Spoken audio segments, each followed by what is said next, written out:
bienvenue à tous. On va faire une ouverture un peu plus officielle puisque tout le monde est là. Donc, Roger est arrivé. Et donc, du coup, c'est pour vous présenter un petit peu le stage. Donc, l'objectif du stage, d'après vous, maintenant que certains ont fait des stages depuis longtemps, quel est pour vous l'objectif de ce stage? Il y en a plusieurs dans notre tête.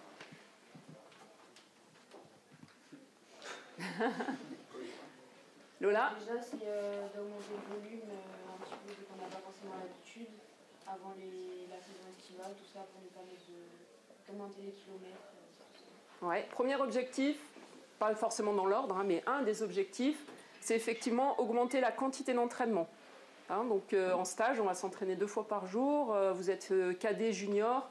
Généralement, ce n'est pas ce que vous faites traditionnellement. Donc, on va dire que c'est un bloc d'entraînement qui peut vous faire passer un petit cap, surtout loin des compétitions prioritaires. Clara? Aussi, c'est de s'entraîner en groupe, parce qu'on est beaucoup à s'entraîner seul ici, donc ça permet de nous retrouver et de faire des séances ensemble. Exact. Donc, deuxième objectif qu'on se fixe, c'est de vous réunir par catégorie, donc pour créer une émulation, pour créer une dynamique de groupe. Et je dirais que cette dynamique de groupe, on prie et on espère que ça va durer au-delà du stage. C'est-à-dire que vous gardez contact entre vous, que si vous êtes sur les compètes, vous allez vous échauffer ensemble. Si vous êtes seul d'un même club, mais sur une même course, vous allez être ensemble. Donc au moins le petit footing, les petites choses de récupération que l'on fait après une épreuve. Donc ça, c'est effectivement notre deuxième objectif. Il y en a encore au moins 2 autres.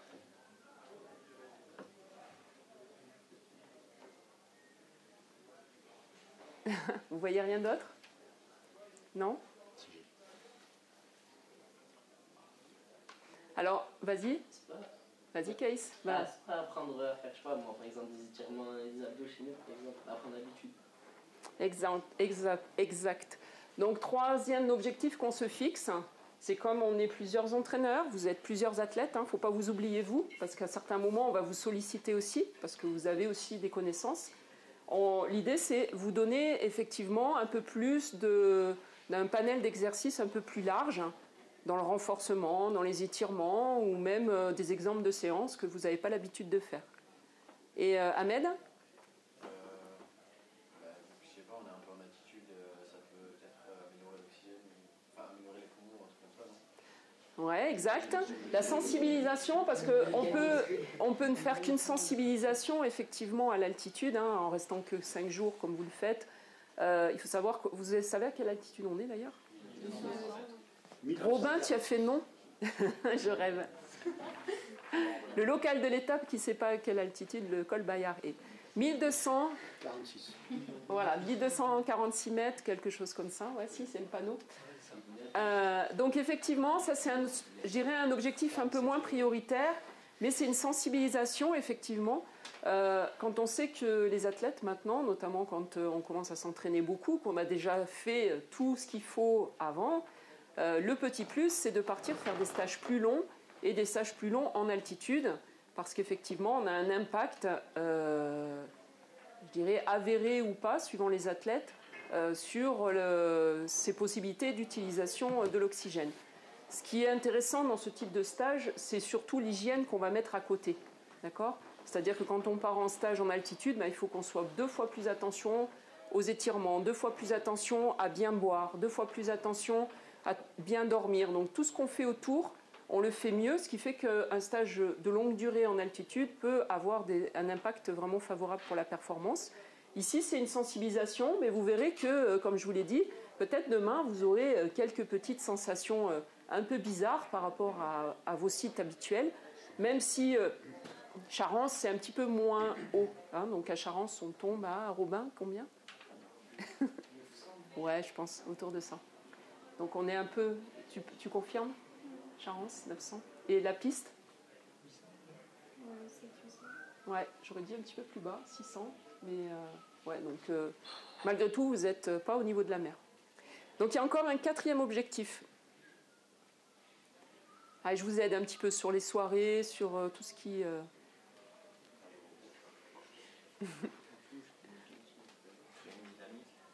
Ouais, donc la dynamique aussi, mais aussi on va vous apporter et vous allez nous apporter des exercices nouveaux sur l'entraînement, mais on souhaite aussi vous apporter un peu plus de connaissances sur ce qui entoure l'entraînement. Parce que c'est important de s'entraîner, mais on va essayer de vous sensibiliser sur, ce soir en l'occurrence, grâce à Mathieu et puis Stéphane, on va essayer de vous sensibiliser à l'importance d'un suivi kiné, d'un suivi éventuellement de voir un ostéo ou un podologue par ailleurs si on a certains soucis à certains moments, ou pour faire de la prévention ou pour soigner des blessures. En fin de semaine, vous allez avoir Pascal Audico qui va venir, donc il y a un entraîneur qui n'est pas très loin d'ici et qui va vous sensibiliser aussi notamment sur l'alimentation et manger de la salade à chaque repas. Et enfin, sur le dernier jour, on aura une autre intervenante qui est une ambassadrice Iron Clean. Donc l'idée, c'est de vous sensibiliser un petit peu et faire de la prévention de dopage, mais elle ira un petit peu plus loin sur tout ce qui est un peu vivre ensemble et tout ce qui est respect quand on fait du sport. Voilà, donc c'est notre 4e objectif, un peu avéré, c'est qu'à travers le sport, on vous amène aussi des valeurs et un comportement en dehors de vos séquences d'entraînement qui aille bien avec ce que vous faites sur le terrain et sur le stade. Voilà, donc ces 4 objectifs, on va voir comment on les déroule au fil du stage. Mais moi, je ne serais rien sans toutes ces personnes qui sont à côté.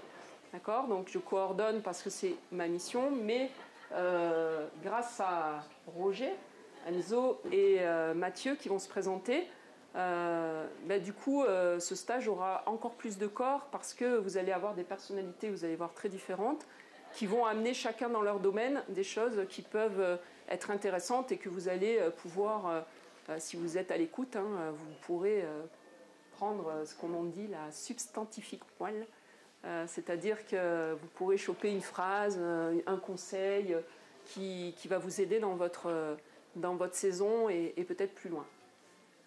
On commence par Roger pour les présentations. Bonjour à tout le monde. Donc, moi, je suis un retraité. J'étais à sa place il y a quelques années. Donc, j'ai fait le même travail que Laurence. Avant, j'étais enseignant, professeur d'éducation physique. Et puis, dans l'avenir, je me suis retrouvé responsable de l'INSEP, notamment tout ce qui est athlétisme. Et après l'INSEP, je suis parti à Toulouse. À Toulouse, j'ai été responsable du pôle, toujours en étant CTS à ce moment-là. Là, j'ai entraîné quelques athlètes, notamment Sophie Duhart qui a fait les Jeux sur le steep. Et j'ai formé d'autres entraîneurs, Sébastien Gamel, des gens qui aujourd'hui entraînent au haut niveau. Et voilà, là je suis retraité et je rejoins Laurence pour le plaisir et pour voir un petit peu. Alors ici c'est pas Font-Romeu. Une grande partie de ma carrière, alors avant d'être prof, j'étais athlète et bien avant je faisais mes préparations en altitude à Font-Romeu. Donc dans les années de 1976, imaginez, 1980, il y en a plein qui sont pas nés, même Laurence, je ne sais pas si elle était née.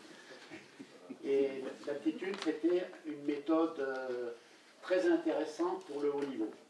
Et donc, notre préparation à cette époque-là, c'était des stages de 15 jours à 3 semaines par portion. Alors, c'était à Noël, à Pâques et l'été. Et donc, tous les groupes haut niveau de ces années, les années 76-80, les années des Jeux Olympiques, les athlètes s'entraînaient énormément en altitude à Font-Romeu. Maintenant, ils vont plutôt au Kenya. Voilà, donc si vous avez des questions autour de tout ce qui est préparation, suivi et même études, des gens s'il y en a qui ont envie d'être prof de PS ou autre chose, on est là pour discuter. Merci Roger. Enzo ? Moi, ça va être plus simple. Plus jeune. Moi, je suis un salarié avec Satelet, donc le club d'athlétisme d'Aix-en-Provence, et depuis plusieurs années. Et je suis tout jeune, j'ai 25 ans, donc je ne suis pas beaucoup plus vieux que vous quand même. Mais ça se passe plutôt bien, j'ai des catégories des tout petits jusqu'aux plus grands. Il y a quelques années, j'ai commencé à développer un groupe performance entre guillemets demi-fond, ça s'est plutôt bien passé, ils sont plus athlètes et il y a des performances intéressantes, donc ça va. Et voilà, voilà. Et donc là, Laurence m'a proposé ça, c'était cool, et voilà. Donc Enzo entraîne Émile, que certains ont vu au stage de Noël, hein, pour vous situer un peu aussi. Mathieu? Moi c'est Mathieu, j'ai 31 ans. Donc moi je suis un vieil athlète, si on peut dire ça, un vieux coureur de 15 ans, encore en activité. J'ai pas mal coaché, là j'ai un peu laissé de côté le coaching parce que je suis parti faire des études en Belgique de podologie. On aura l'occasion avec Stéphane de nous en parler. Donc je suis podologue aussi en parallèle. Voilà. Moi je connais très bien Gap parce que j'ai fait tous mes stages ligue ici avec Laurence et Roger qui étaient coach. J'ai des très très bons souvenirs. Je suis parti un petit peu de partout aussi, donc j'ai fait Fort-Romeu, je suis parti au Maroc, Kenya j'ai pas fait.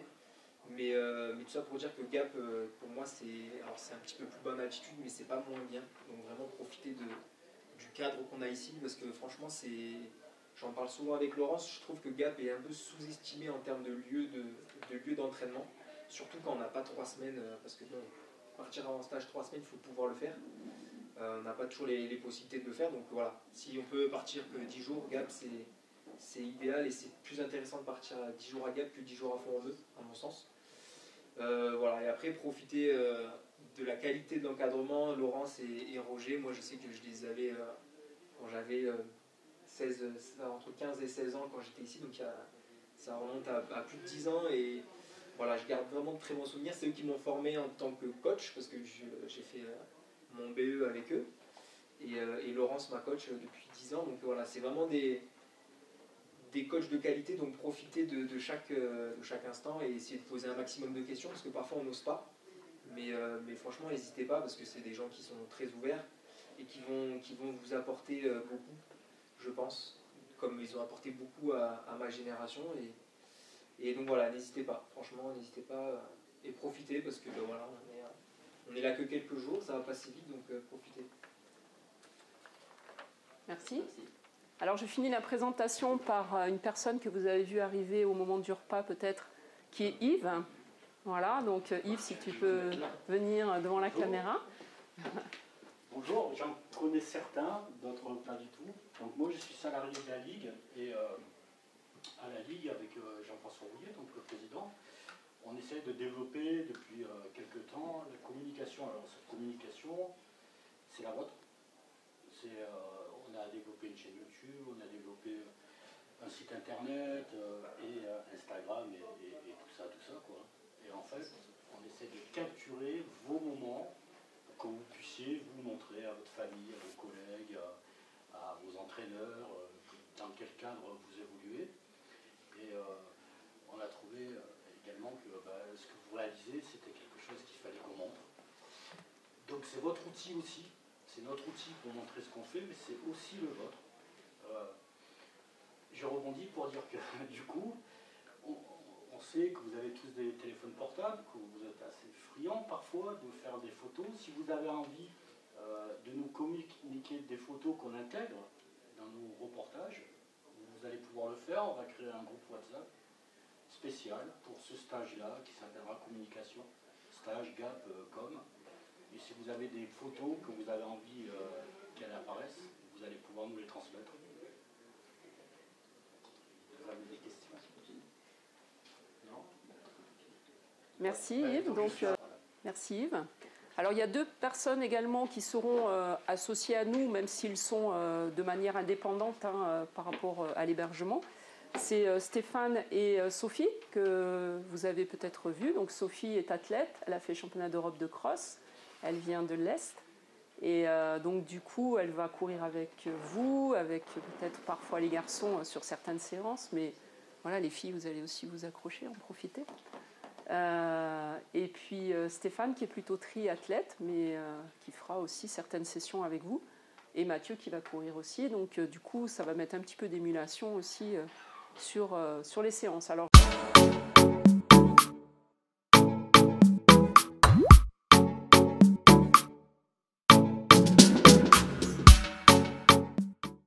bon, je suis avec Roger Millot, qu'on a vu ce matin là déjà. et Enzo Formosa sur le stage de Gap. Avril, alors, catégorie, c'est minime, il n'y a pas encore minime. Minime, cadet, junior. Là, le temps, il était super ce matin, là, ça commence à se couvrir. Et on a une petite pause là, avant, ils sont en train de faire un footing, c'est ça? Ils sont allés se dégourdir les jambes avant d'aller faire un petit peu de renforcement musculaire au niveau des épaules, du dos, des gainages. Donc Roger Millot, un retraité, ce matin retraité. Retraité de la Ligue. Bonjour les gens de la Ligue. Donc on le connaît bien, mais Enzo Formosa, on le connaît moins. Oui. Il a ex-athlé, je vois, il a ex-athlé, tout ça. Ouais. tu nous parles un peu de toi, parle-nous de toi un peu. Bah, moi je suis salarié d'Ex-Athlé depuis maintenant 5 ans.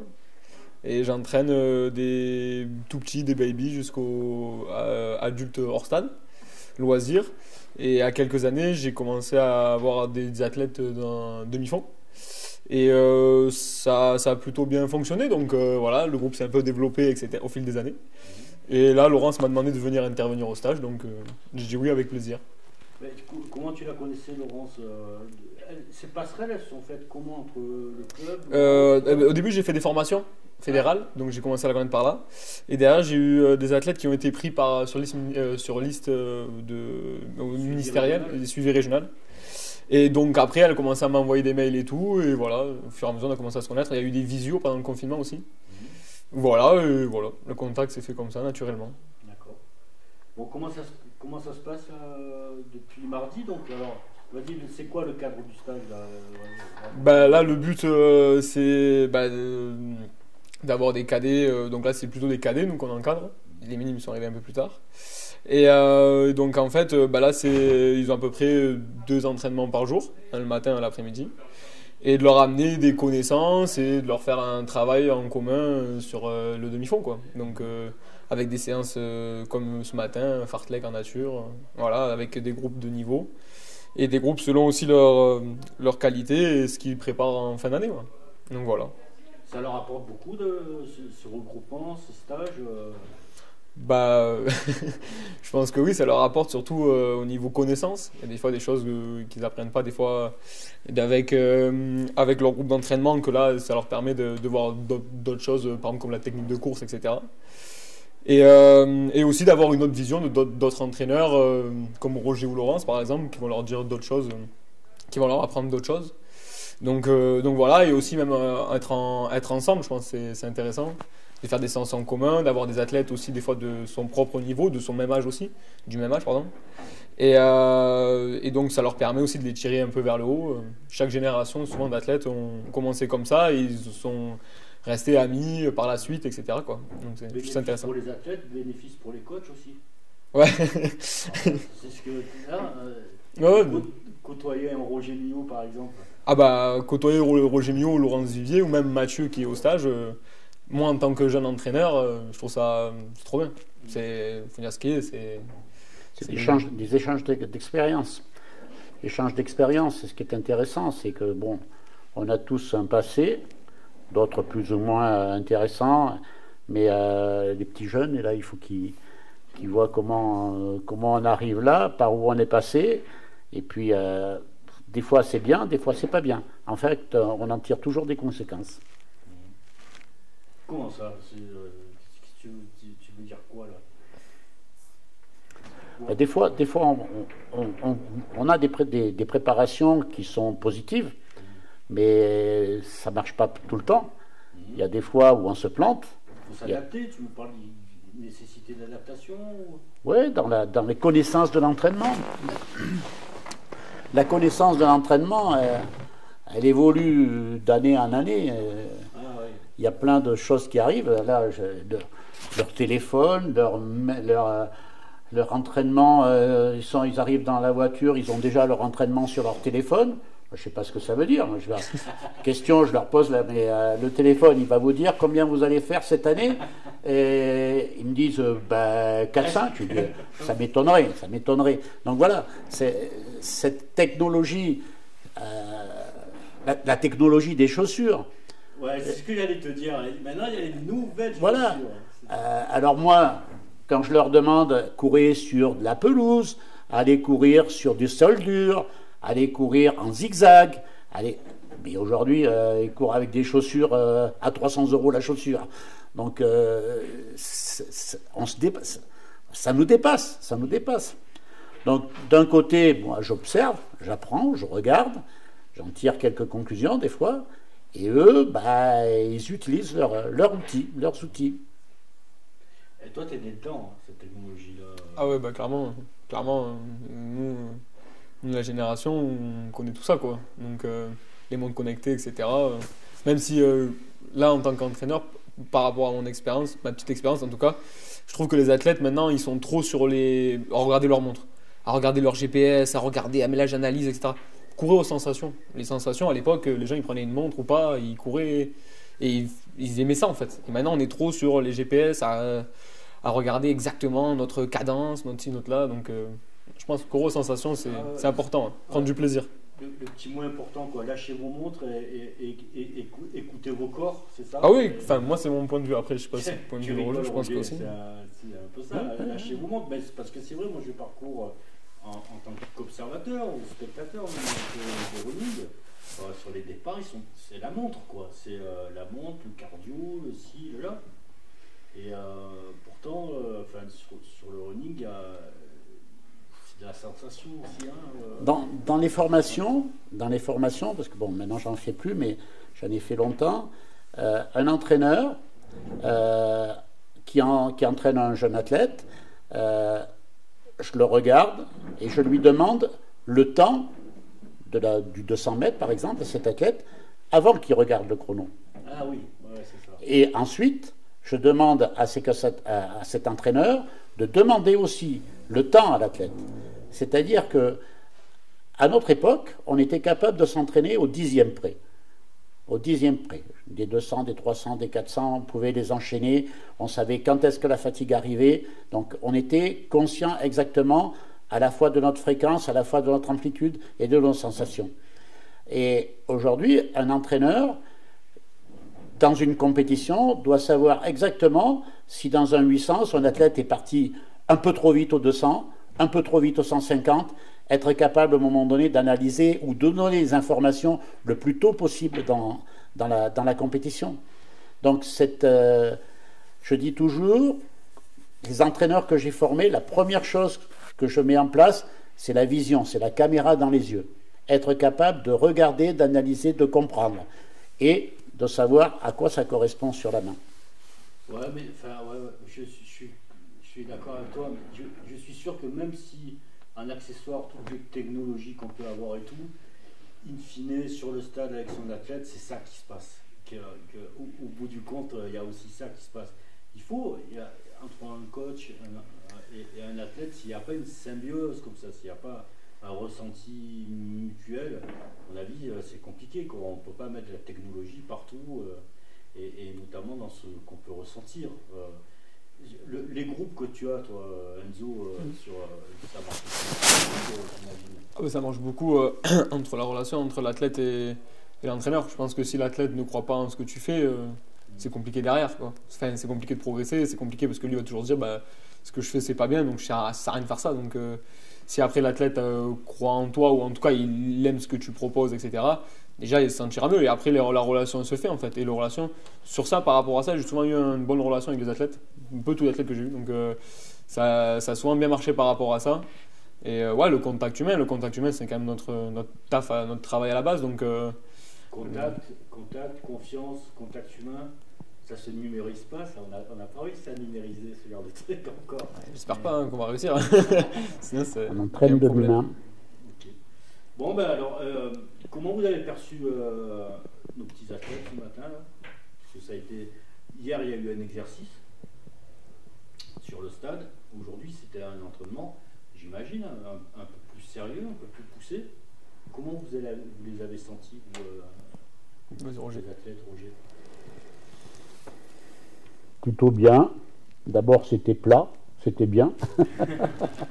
Donc, le lieu était agréable. On rappelle, on était au château Domaine de Charence. Hein, Domaine de Charence, oui.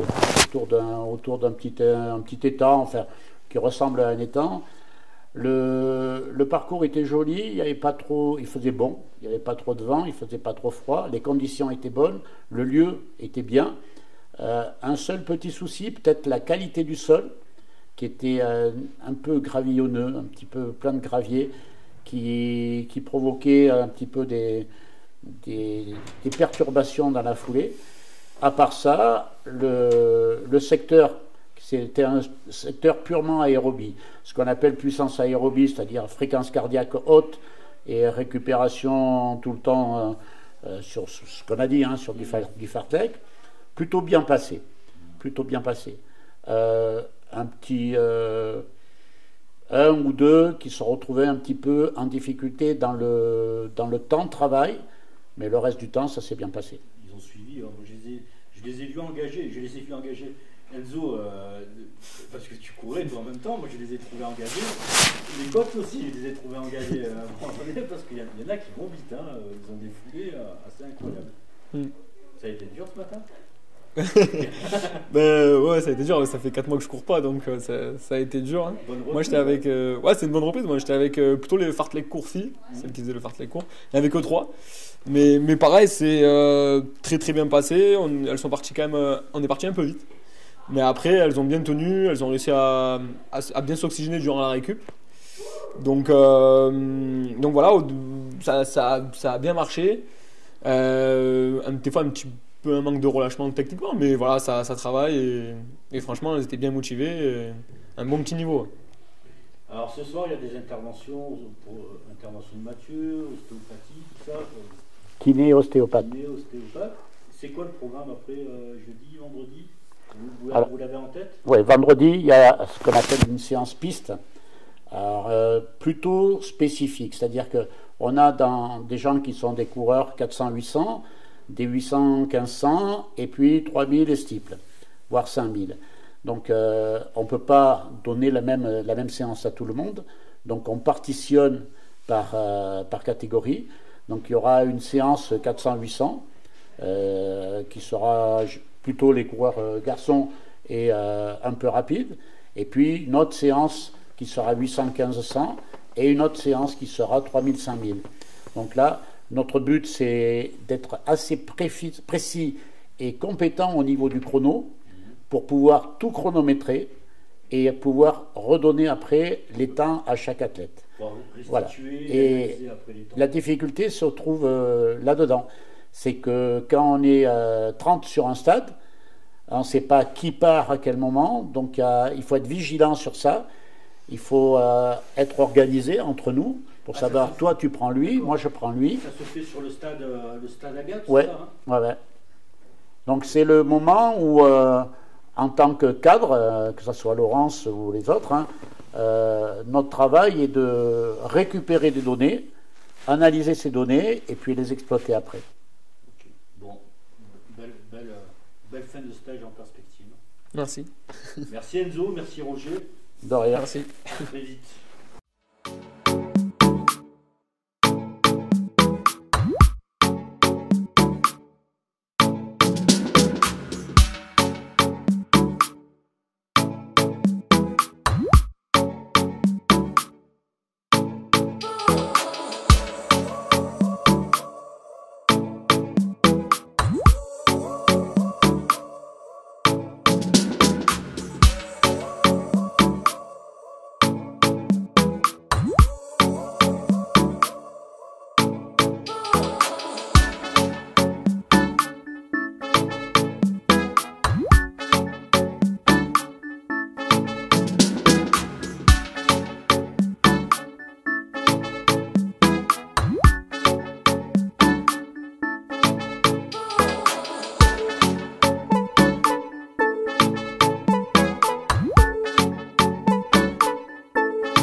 Bon, bonjour les filles. Stage, Gap, avril. Avril, Attends, il fait ça froid. commence là?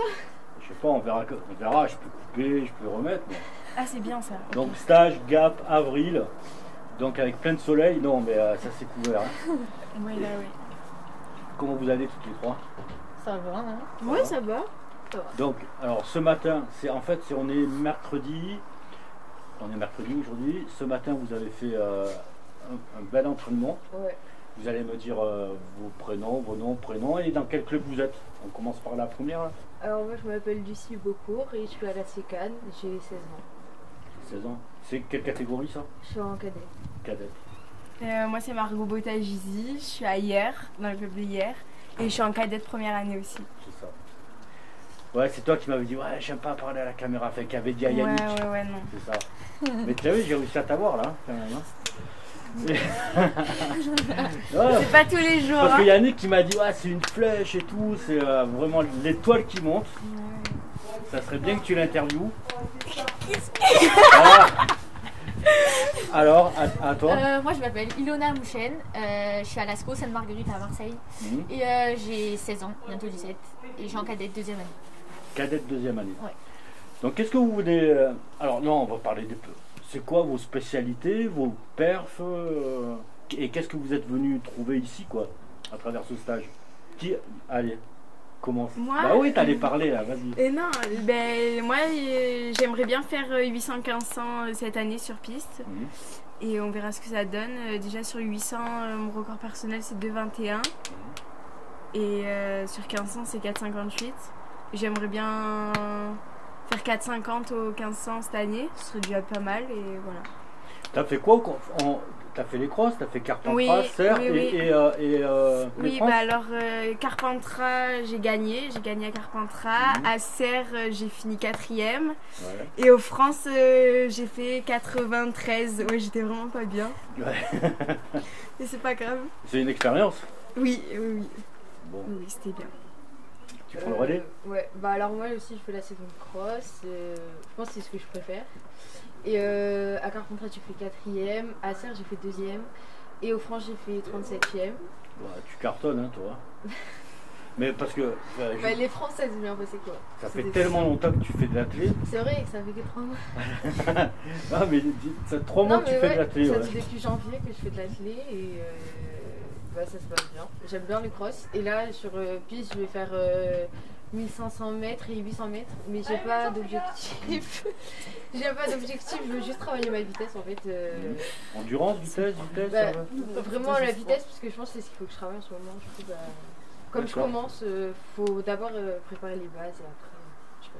Donc tu viens chercher des bases ici sur ce style de stage là? Bah, sur ce stage, surtout j'ai envie d'apprendre pas mal de choses pour pouvoir après bah, les retranscrire bah, tous les jours quoi. Apprendre des techniques, apprendre des techniques et pouvoir les reproduire et en profiter. Voilà. Et écouter tous les conseils, tout ça pour parce que comme je viens de commencer, j'ai plein de choses à apprendre quoi, donc c'est pour ça que je suis là. Donc tu fais un peu l'éponge là, tu prends tout. Ouais. Et est-ce que, je sais pas, est-ce que y en a qui, ça fait beaucoup plus longtemps qu'ils sont sur l'athlétisme, est-ce que tu leur poses des questions? Est-ce qu'elles t'accompagnent un peu? Comment ça se passe? Le fait de s'entraîner en groupe, des fois elles me donnent des conseils où elles me disent, par exemple quand tu travailles la technique de foulée ou quoi comme hier, ils me disent plus comment faire, tout ça pour... Elles sont sympas avec toi? Bah oui. Ouais, elles sont sympas. Bon, allez à toi. Moi je suis plutôt coureuse de 1005 et de cross. Cet hiver, je suis allée jusqu'au régional, mais j'ai arrêté à cause d'une blessure. J'ai fini 2 à Carpentras. 1005, comme objectif, j'aimerais faire moins de 4,50. Mon record c'est 4,54. D'accord. Voilà. Bon, qu'est-ce que tu viens chercher ici sur le stade? Travailler en groupe, enfin courir en groupe parce que je cours seule. Du coup, l'effet de groupe. Carpentras avec comment il s'appelle? C'est dommage, j'ai plus le nom. Le coach que je connais, ça va me revenir. Mais il y a Fago qui est président du club. Non, moi mon entraîneur c'est Laurent Manevaux. Ah, de l'ASCO, oui. Ça, ouais. Ah oui, tu parlais de Carpentras pour les crosses. Ah oui. Ouais, c'est ça. Ah, Laurent Manevaux, d'accord. Ben ouais. Tu prends le vélo, toi. Allez. Et donc ici, là, on a les minimes là, qui vont aller s'entraîner. Ils auront moins de beau temps que vous. Hein, Ouais. par contre, hein.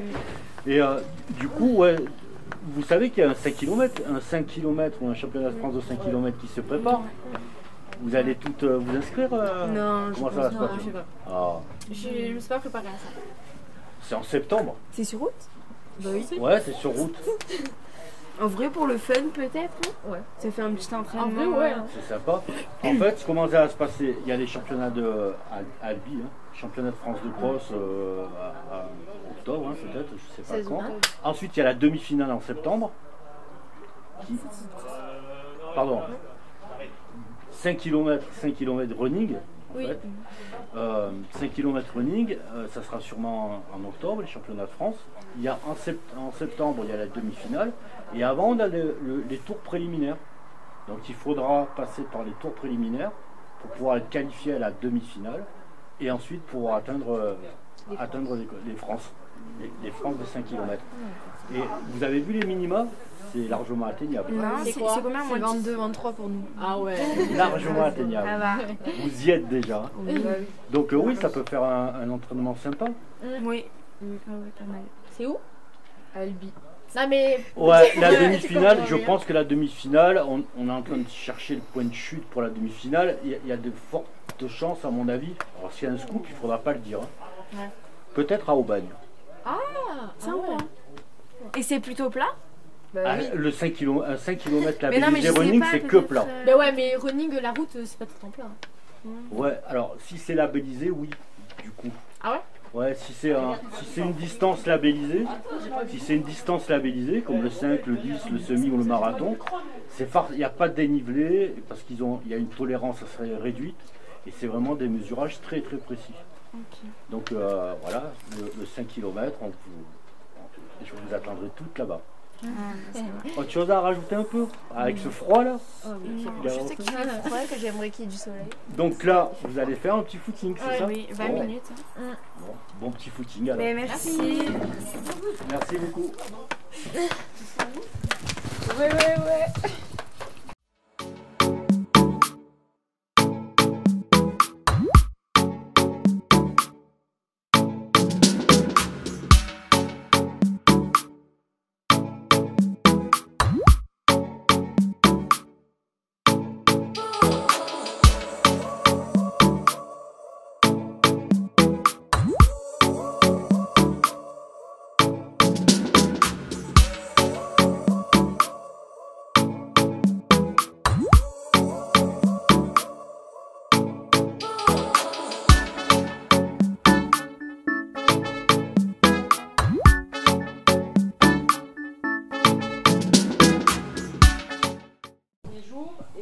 Que Stéphane, son collègue, est avec lui. Et ce sont deux professionnels proches des professions qui peuvent vous intéresser en tant qu'athlète pour échanger. Hein. Donc, dans un premier temps, il y aura peut-être une présentation. Et ensuite, c'est aussi vous apporter des billes individuellement. Donc, il ne faudra pas hésiter à intervenir pour leur demander leur avis sur certains points qui peuvent vous concerner, hein, sur lesquels ils ont peut-être eu des cas de figure qui ressemblent et sur lesquels ils pourront vous donner quelques conseils. Donc, on va faire en sorte que ça soit assez interactif. À vous quand même de jouer le jeu, hein, de ne pas partir dans des conversations un petit peu parasites ou parallèles, qui, par respect déjà, hein, ils prennent de leur temps, les journées sont longues, pour vous, pour eux aussi, hein, donc il faut aussi que ça ne se termine pas trop tard. Hein, donc pour que ce soit dynamique, c'est plus intéressant si vous ne partez pas dans d'autres sphères. Voilà, donc en deux mots, je présente Mathieu, que je connais depuis qu'il est cadet en tout cas. Donc les premiers stages qu'il a fait ici, c'est vrai que c'était des stages où ils étaient nombreux, il y avait une grosse dynamique de groupe, une grosse émulation. Mathieu, il était un peu plus effacé, un peu teigneux, on va dire, hein, c'est ce que disait Clément. Mais on voyait déjà qu'il avait une grosse volonté, hein, déjà très jeune par rapport à la compétition. C'est un perfectionniste, c'est quelqu'un qui aime bien que tout soit bien, au bon endroit, Et donc il travaille énormément pour ça. Il a été athlète dans un premier temps, voilà, avec un parcours comme vous, hein, scolaire. Et puis ensuite, il a voulu passer un brevet d'état d'athlète, il vous précisera tout ça. Et c'est vrai que c'est là qu'on l'a connu, nous, en tant qu'encadrant. Il est venu d'ailleurs encadrer les minimes aussi sur certains de nos stages. Il a aussi eu un DU de prépa physique, hein, donc il a continué un peu sa formation dans le sport avant de bifurquer sur la podologie. Donc on vous expliquera un peu ce parcours, tout en essayant chaque fois de concilier entraînement et puis études. Donc il n'a jamais lâché. Il a aussi beaucoup été blessé malheureusement, donc son projet sportif a été plus long, a été plus laborieux, hein, par rapport aux blessures, mais donc du coup il a beaucoup appris aussi par rapport à ça, et il a sûrement quelques conseils intéressants à vous donner. Donc je ne vais pas monopoliser plus la parole, je te laisse aller plus loin dans les présentations et puis leur faire partager ta belle expérience. Bon, déjà, je pense que tout le monde ne me connaît pas parce qu'il y a les minimes qui sont arrivés ce matin ou Oui. Ouais, c'est ce matin. Ok.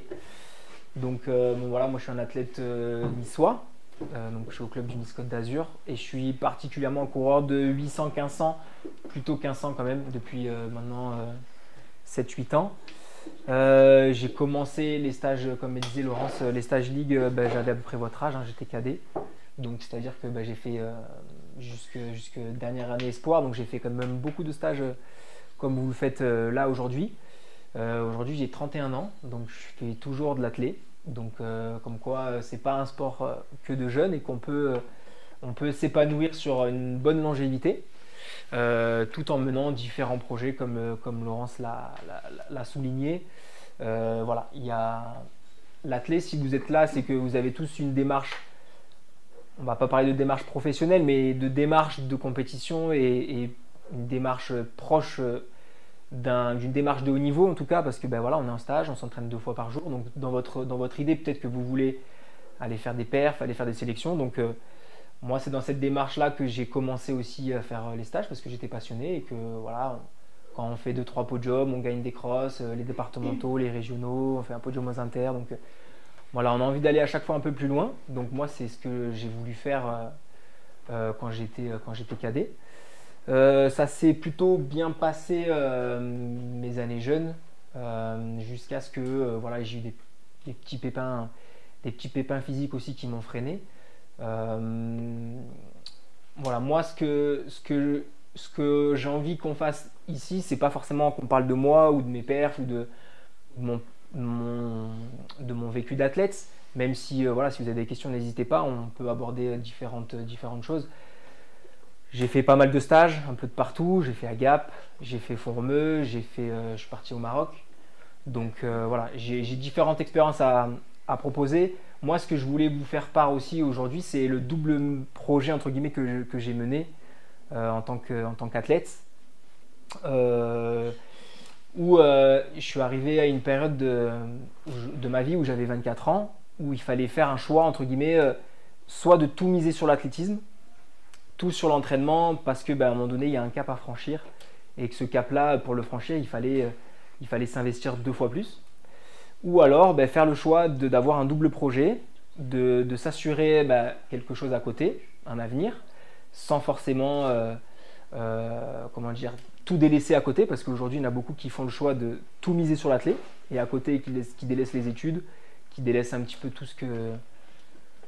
toute stabilité de vie autre que le sportif.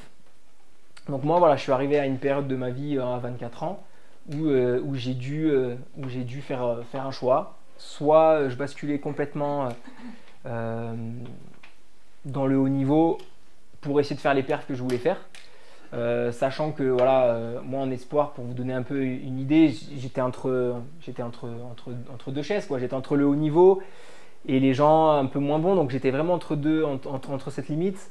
Est-ce que tu peux juste, pour que quand même te situer, donner tes perfs Ouais, justement, j'allais y venir. Donc moi, en junior, j'ai fait une 51 au 800, junior 1. Donc voilà, c'est la première perf moi qui m'a donné envie de vraiment faire du haut niveau et qui m'a entre guillemets, fait comprendre que j'avais quelques facultés pour faire des choses assez intéressantes en athlé. Après, je me suis blessé, je suis revenu en espoir. En espoir, j'ai fait 1050 sur 800. Et après, j'ai décidé de me mettre plutôt sur le 1500 mètres. Donc, parce que voilà, à mon sens, je manquais un peu de vitesse. Donc, je suis monté sur une distance qui me convenait un peu mieux. Et sur 1500 mètres, rapidement, j'ai fait 3,44. Je devais avoir 23 ans, je crois, ou 24 ans. Et donc, à ce moment-là, je me suis interrogé et je me suis dit, voilà, là, j'ai fait 3,44. J'ai une bonne marge de progression. C'est soit je mise tout en athlé et j'essaye d'aller faire des chronos intéressants du style 3,36, 3,37, 3,38. Après, voilà, c'est toujours difficile de savoir ce qu'on peut faire, mais voilà. Ou alors de me dire, bon, l'athlé, c'est pas toute ma vie et je vais m'assurer un autre avenir et passer des diplômes pour pouvoir être entraîneur, pour pouvoir être préparateur physique. Donc, j'ai commencé par faire un BE où j'étais avec Laurence et Roger d'ailleurs qui nous ont formés à Aix. Après, j'ai passé un diplôme universitaire de préparation physique. Et après ça, j'ai travaillé un peu en préparation physique. Et à 24 ans, justement, où j'ai eu ce fameux dilemme, j'ai fait le choix de partir en Belgique, faire une formation. On vous parlera après du métier, de podologie. Donc aujourd'hui, je suis podologue. Voilà. Pendant mes études, entre guillemets, que j'avais repris un petit peu plus tard, forcément, du coup, on a moins le temps de s'entraîner. On a moins le temps de penser uniquement au haut niveau. Donc forcément, ça demande d'une organisation. Ça demande ça demande une démarche différente. Moi, ma démarche, qui jusqu'à mes 24 ans a été d'être le plus performant possible en athlé, j'ai décidé donc toujours d'être le plus performant en athlé, mais de concilier aussi mes études. Donc forcément, je me suis entraîné un petit peu moins. On doit composer avec les cours, la fatigue des cours, avec tout ce qu'il y a autour de tout ça. Mais à côté, j'ai jamais lâché mon ambition de faire du haut niveau, entre guillemets, et de faire des perfs. C'est toujours ce qui m'a animé, sinon il n'y avait pas d'intérêt de courir. Enfin, pour moi, je pense que la plupart, si vous êtes ici, c'est que vous avez envie de faire des perfs. Donc voilà, moi c'était mon cas. Et donc malgré tout ça, j'ai quand même réussi à faire des trucs intéressants. Donc j'ai fait un petit peu mieux sur 1500 mètres, j'ai fait 3,43 pendant ce double projet. J'ai été 2 fois champion de France national. Donc une fois sur 1500 mètres en indoor, une fois en outdoor. J'ai fait aussi du coup une fois 2e, toujours sur 1500 aux nationaux, et j'ai fait 2 fois 10e au championnat de France élite. Donc voilà, des expériences qui, voilà, même s'il n'y a pas de podium, même s'il n'y a pas de sélection, c'est des performances qui sont toujours intéressantes. Voilà, 10e aux élites, cette année-là par exemple, il y avait Maïdine Mekissi dans la course, il y avait Bob Tari, et il y avait plein de coureurs de 1500 mètres qui avaient fait entre 3,35 et 3,33. Donc voilà, c'est des choses dont je suis fier en tant qu'athlète. Mais voilà, j'ai jamais oublié l'aspect à côté, parce que je me suis toujours dit que voilà, même si je misais tout sur l'athlé, et même si j'allais faire peut-être un peu mieux que ce que j'ai fait aujourd'hui, je voulais m'assurer à côté un avenir et continuer mes études. Donc voilà. Donc, j'étais 12e au championnat de France de cross-court. Ouais. Et ça, toujours pendant les études, j'ai fait 12 au France de cross-court à Saint-Galmier. C'était un parcours pistard, donc ça m'allait bien. Donc voilà un petit peu moi mon parcours. Je pense que je ne vais pas trop rentrer dans les détails. Je ne sais pas ce que tu en penses, Laurence, parce que à savoir que c'est Laurence qui m'entraîne depuis 11 ans, je pense. Donc ça fait 11 ans que Laurence me suit dans ce double projet. Donc du coup, voilà, il y a plein de choses à organiser. Des fois, avec les cours, c'est plus difficile de s'entraîner, avec le travail aujourd'hui, parce que du coup, quand on sort d'études, on travaille. Donc c'est encore un peu plus dur, encore un peu moins de temps pour s'entraîner, mais voilà, tout est une question d'organisation.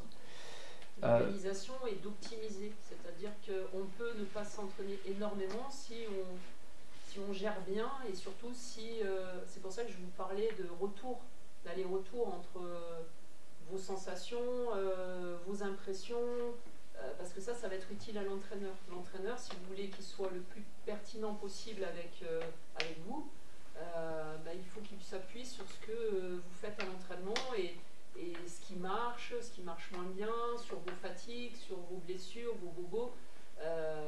Et c'est important cet aller-retour, et c'est vrai qu'avec Mathieu, c'est un peu en permanence. C'est pas, je dirais qu'un plan, on peut le faire sur 3 semaines, mais il y a toujours des réadaptations en cours de route parce que le travail, parce que la petite blessure, parce que là on peut, donc on va en rajouter. Voilà, donc il faut être capable à un moment donné, quand on rentre dans une spirale un peu de haut niveau, d'adapter le projet. Et ça, c'est possible que si l'athlète est acteur de son propre projet, s'il y donne du sens et s'il n'attend pas uniquement le plan qui arrive et qu'il est capable, lui, de prendre des initiatives aussi. Hein, donc ça marche comme ça, et c'est vraiment en ce sens que, même très jeune, il faut que vous sachiez pourquoi vous faites les choses, et vous donniez du sens, parce que moi j'ai aussi je dirais un profil un peu similaire, puisque j'ai aussi monté les deux choses en même temps, et je me suis toujours dit que la variété pouvait compenser pour moi la quantité que je ne pouvais pas faire. Et chaque fois que j'ai fait de la quantité, je me suis blessée. Et je pense que Mathieu, malheureusement, a subi aussi un peu le truc. Ouais. On est bien, on est euphorique, on en rajoute, et puis en fait, on ne récupère pas. Et la récupération, c'est quand même, ça fait partie intégrante de l'entraînement, et c'est la difficulté quand on monte l'entraînement, et puis les études ou le travail parallèlement. Ouais. Et du coup, ce que je voulais dire aussi, c'est que vous pouvez très bien continuer à vouloir être dans une démarche de performance, mais sans délaisser votre vie professionnelle ou vos études. Voilà, ça c'est un truc qui est important. Voilà, comme a dit Laurence, il faut composer, il faut faire attention, il faut essayer aussi de bien se connaître. Il y a des moments où on peut envoyer un peu plus à l'entraînement parce qu'on est un peu plus libre pendant les vacances scolaires ou pendant ce genre de moments. Et il y a des moments où il faut savoir s'écouter, il faut savoir relâcher un petit peu, parce que ce qu'on fait à côté, ça prend du temps et de l'énergie. Et donc, voilà, des fois, les deux choses ne sont pas forcément compatibles. Donc, c'est après à vous de composer et d'essayer de faire en sorte qu'elles le soient. Comme je dis souvent, on en parlera un peu avec Stéphane après, il faut essayer de s'écouter au maximum. Votre corps, il réagit à tout ce que vous faites dans la journée, au travail, à l'école, à l'entraînement, et il vous envoie plein de petits signaux, des petites douleurs, des petites fatigues. Et ces signaux-là, il faut savoir les capter. Et une fois que vous les avez captés, vous connaissez, et à ce moment-là, vous savez quand est-ce qu'il faut lever le pied, quand est-ce qu'on peut y aller. Ça va vous aider à peut-être un peu moins vous blesser. Et comme je dis souvent, il vaut mieux perdre 2-3 jours à l'entraînement parce qu'on est un peu fatigué, qu'on préfère lever le pied, plutôt que le faire quand même, se blesser et perdre 3 semaines. Voilà, donc ça, c'est des choses aussi qu'on abordera avec Stéphane juste après, en vous présentant un petit peu nos métiers. Voilà, alors, on va pas trop rentrer dans les détails. Après, voilà, si vous avez des questions sur, je sais pas, des expériences de meeting, de stage, sur les disciplines que j'ai fait, voilà, n'hésitez pas, c'est le moment. Voilà, il n'y a pas de questions bêtes, ni voilà, si vous avez des questions, c'est le moment. C'est quoi ton petit truc à toi quand t'as la pression avant un... Ouais. Moi, ça a été mon gros problème dans ma carrière, entre guillemets. C'est que je me suis souvent saboté parce que justement, j'avais pas ce petit truc à moi pour m'enlever cette pression-là. J'ai eu plein d'opportunités de meeting, donc j'ai fait plein de courses vraiment très intéressantes où je pouvais aller chercher plein de chronos. J'avais les capacités, on avait fait les entraînements qu'il fallait pour, et je me suis justement pas assez relâché, pas pris assez de recul, et je me suis saboté énormément de compétitions. Je pense que Laurence peut en témoigner encore mieux que moi, parce que de l'extérieur, je pense qu'elle était autant frustrée que moi, je pense. Mais voilà, moi, là récemment, comme je me suis entre guillemets assuré une stabilité de vie personnelle et professionnelle, je suis beaucoup plus apaisé au fond de moi. Donc, je suis beaucoup moins stressé à l'approche des compétitions. Donc, le fait d'avoir ce double projet, moi, ça a été ça mon équilibre. C'est de ne pas tout miser sur l'athlé. Parce qu'à un moment donné, moi, entre 20 et 24 ans, j'ai essayé de tout miser là-dedans. Parce que je pensais avoir les qualités. Sauf que je pense que j'avais peut-être pas les qualités ou peut-être pas assez bien entouré au niveau mental. Et je me sabotais plein de performances parce que j'avais trop de pression. Je me disais, voilà, aujourd'hui, je suis à tel meeting, les minima pour les Europes c'est ça, ben voilà, il faut que je les fasse. Et donc je me mettais une pression et je me disais, voilà, comme je mise tout sur l'athlé, j'ai pas le droit à l'échec. Il faut que ça marche. Et donc cette pression-là, moi, je la supportais pas et donc du coup, je me suis saboté plein de choses. Ça a commencé à aller un peu mieux quand je me suis, voilà, quand j'ai pensé un petit peu à autre chose que l'athlé et ça a été ça, moi, mon équilibre. Voilà. Et aujourd'hui, moi, mon petit truc, c'est voilà, je pense à ma famille et au fait que même si la compétition ça se passe pas bien, ben, je rentre chez moi et je suis quand même un homme heureux dans ma vie et que même si ça se passe pas bien, c'est pas la fin du monde, c'est que du sport comme dirait Laurence, comme elle me dit souvent, c'est que du sport. Ahmed. Mais en soi, le stress et la pression, ça fait pas un peu partie du sport? Ça fait entièrement partie du sport. Après, il faut que ce stress, tu puisses le contrôler. Si tu le contrôles pas, tu vas perdre beaucoup d'influx nerveux. Et tu vas te sortir toi-même de tes courses. Moi, je sais que moi donc je me suis blessé en junior, donc j'ai fait une 51 en junior 1.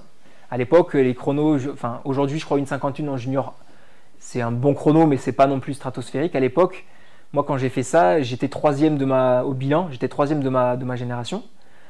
Donc ça m'a ouvert plein de portes au niveau des meetings. Sauf que la pression que j'avais quand j'étais dans ces meetings-là, je la supportais pas. Et donc je perdais énormément d'influx nerveux. Et donc pendant la course, au bout de 400 mètres, en fait j'étais plus disponible. Nerveusement j'étais à plat parce que le stress m'avait mis à plat.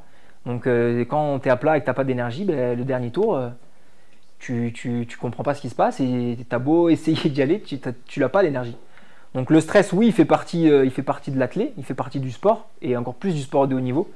Mais il faut savoir le contrôler. Si tu ne sais pas le contrôler, tu sors un petit peu de ta course et de l'objectif que tu as. Mais est-ce que ça dépend des gens, est-ce que c'est forcément ça pour tout le monde? Ah non. Il y en a où le stress ça peut les booster? Ben, il y en a qui vont subir beaucoup plus le stress que d'autres. Moi, j'avais des amis à moi qui n'ont jamais stressé, qui ont toujours marché. Je pense qu'aujourd'hui, le meilleur exemple, c'est Jimmy Gressier. On a l'impression qu'il échoue jamais. Dès qu'il fait une course, il y arrive. Donc le stress, probablement qu'il en a, mais au fond de lui, il a une force qui est plus grande que ça. Et à chaque fois, il montre qu'il est capable de ce qu'il fait à l'entraînement, le reproduire en compète. Et c'est ça le plus important. Après, il y a des gens qui vont le gérer moins, il y en a des gens qui vont le gérer par moment. Donc ça, c'est à vous de trouver votre petite routine pour pas trop avoir de pression et justement arriver frais le jour de la compète et gérer ce stress.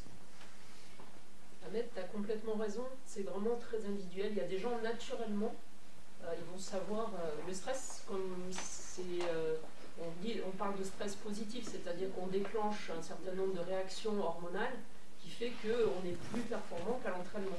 Parce que justement, c'est un peu comme un réflexe un peu animalier, quand on était homme préhistorique, on avait un danger, il y avait le stress et ça nous permettait de courir vite ou de réagir. En sport, c'est un petit peu ça, sauf que certaines personnes s'en approprient et l'optimisent naturellement, et il y en a d'autres qui vont se faire justement dépasser, et où là, l'important c'est d'en prendre conscience déjà d'une part, de l'accepter, et ensuite de se dire qu'il y a des outils, notamment la respiration. On a vu rapidement la respiration tout à l'heure en relaxation. Et la respiration, c'est le premier outil. Dans tout ce que vous ferez, la respiration, c'est un outil qui va permettre de faire calmer la pression. Et après, il y a des personnes qui accompagnent, qui sont des préparateurs mentaux, qui ont parfois fait, qui sont aussi des fois des préparateurs psychologiques, qui vont permettre d'accompagner la performance. Et c'est vrai que si vous progressez à la fois au plan physique, au plan technique, et puis que le mental ne suit pas, il faut vite vous remettre en question et vite travailler sur le sujet. Parce que sinon vous allez perdre du temps. Et effectivement, il y a des gens qui ont tout de suite, c'est comme la tactique. Il y en a, ils vont avoir tout de suite l'instinct et se positionner dans un peloton, déboîter au bon moment, et il y en a d'autres, ils seront toujours paumés.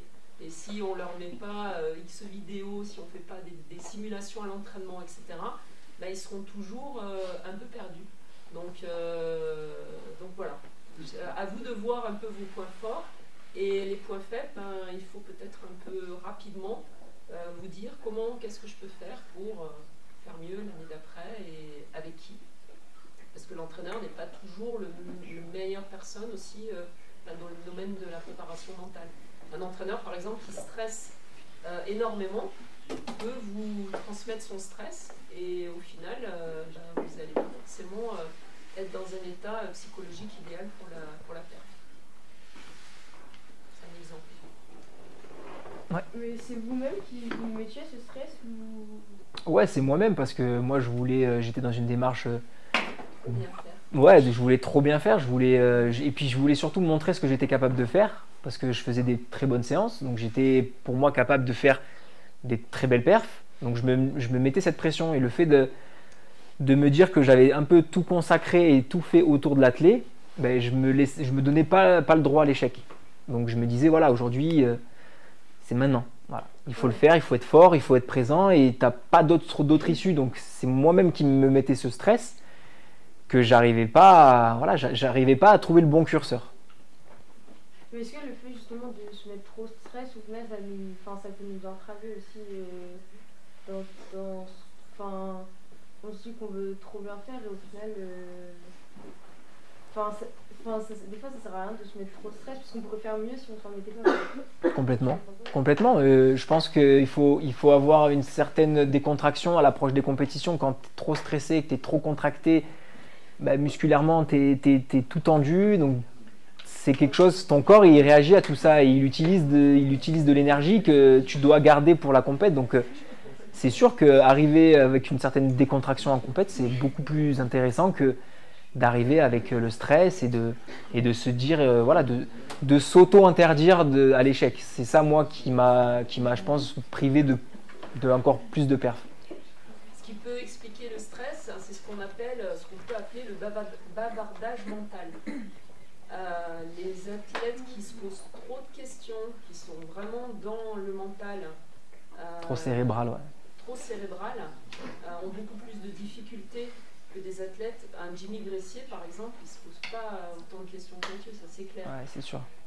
Il se met sur la ligne de départ, il a son projet, c'est ce qu'il doit faire. Et je dirais que il faut aussi vous affranchir du regard et de ce que les autres peuvent penser de vous, de tout ce qui est extérieur à vous. Et apprendre à se recentrer sur soi, sur ce qu'on est capable et arriver à faire le vide, c'est aussi un entraînement. Parce que maintenant, en plus, avec les réseaux, on développe de plus en plus si je suis à tel endroit, on va me voir, on va voir ma perf, très très vite. Et donc quand vous vous affichez sur les réseaux et que vous affichez que vous allez faire les championnats de France, ça vous met une pression de plus.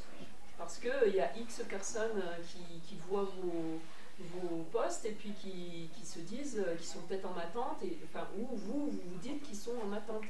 Et donc ça rajoute de la pression. Donc je vous mets un peu en garde par rapport à ça quand on fait du sport, même si ça a un côté sympa, etc. Ça peut ajouter de la pression. Donc moi, par exemple, Jimmy, pour discuter, il a témoigné avant les Europes de cross, à une assemblée un peu comme vous, plus restreinte, mais des jeunes qui allaient faire les championnats d'Europe. Et il leur a dit, moi je coupe les réseaux sociaux, je coupe avant, et des fois même, les réseaux sociaux, il les utilise. Il est capable d'inverser la tendance. C'est-à-dire qu'il va mettre le stress sur ses adversaires parce qu'il sait que c'est aussi un outil qui peut déstabiliser les autres. Donc il va afficher une séance particulière qui va faire cogiter les autres. Qui va bousculer un peu les autres.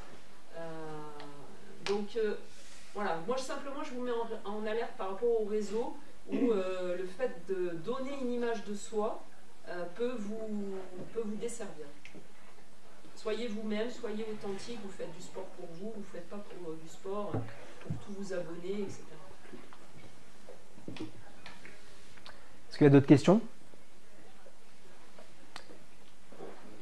Les exercices de respiration, ce serait quand qu'il faudrait les faire? À l'approche des compètes, je trouve que c'est intéressant quand tu arrives vraiment proche de ton objectif. donc d'un meeting ou d'un championnat de France et que tu sens que tu as un petit peu plus de stress, déjà un bon indicateur, je pense que c'est la fréquence cardiaque. Quand tu es stressé, ta fréquence cardiaque elle a tendance à augmenter un petit peu. Donc déjà, si ça tout au long de l'année tu arrives à le contrôler, tu sais que voilà, à l'approche des compètes, tu as une petite angoisse, tu montes un petit peu en fréquence cardiaque. Donc là, c'est intéressant à ce moment-là de les faire pour essayer de faire le vide. Moi, je sais qu'on l'a pratiqué quelques fois à l'approche de certaines compètes parce que justement, on voulait éviter d'avoir trop de pression et souvent, ça permet quand même de calmer et nerveusement de se relâcher un peu. Donc à l'approche des compètes, moi, je l'ai utilisé à ce moment-là. Après, peut-être qu'il y a d'autres moments, mais... En tout cas, ce qui est sûr, c'est qu'on n'improvise pas le jour J. Comme tout, c'est un entraînement. Donc si un jour j'ai la chance de pouvoir faire intervenir une préparatrice ou un préparateur mental dans un des stages régionaux, il vous dira que c'est un entraînement. C'est-à-dire on doit arriver à la compétition en s'étant entraîné à. Donc la respiration, les exercices de respiration, il en existe un certain nombre, mais il y a des exercices de respiration qui calment, il y a des exercices de respiration qui excitent. Donc si par exemple je suis mou avant une compète, je vais peut-être devoir activer par certains exercices de respiration. On sait par exemple que quand on souffle longtemps, on va plutôt calmer. Si on inspire plus longtemps qu'on souffle, là on va plutôt mettre en activité. D'accord ? Donc il y a des stratégies qui sont utilisées en fonction du type d'athlète, mais c'est des choses qu'on travaille régulièrement. Et c'est pas forcément longtemps, mais c'est régulièrement dans l'année, parallèlement à votre entraînement physique et votre entraînement technique. Et maintenant, il y a plein de choses qui peuvent exister aussi en autonomie, tout simplement, des petites méditations, des petites choses qui permettent aussi de s'apaiser la veille d'une compète. On a du mal à dormir, donc on peut faire des petits exercices de méditation qui vont simplement vider son esprit. Mais voilà, je pense que pour l'instant, on commence un peu à lire des petites choses là-dessus. Il y a des livres qui existent, il y a des, comme je vous dis, des liens sur YouTube. Moi, je peux vous aiguiller un tout petit peu aussi. Et puis après, en fur et à mesure que vous allez grandir, s'il y a une problématique justement avérée, il faut peut-être mettre en place une stratégie. Par contre, s'il n'y a pas, vous n'allez pas non plus chercher. Même si on dit que la préparation mentale, c'est aussi pour optimiser la performance, c'est pas uniquement pour régler un problème. Mais à votre niveau, pour l'instant, pensez simplement à des petits exercices simples de respiration que vous pourriez mettre en place à l'entraînement pour vous stimuler, pour récupérer, pour mieux dormir. Ça va vous aider dans les examens, ça va vous aider dans plein de domaines et ça rentre vraiment dans la gestion du stress et la gestion de la pression.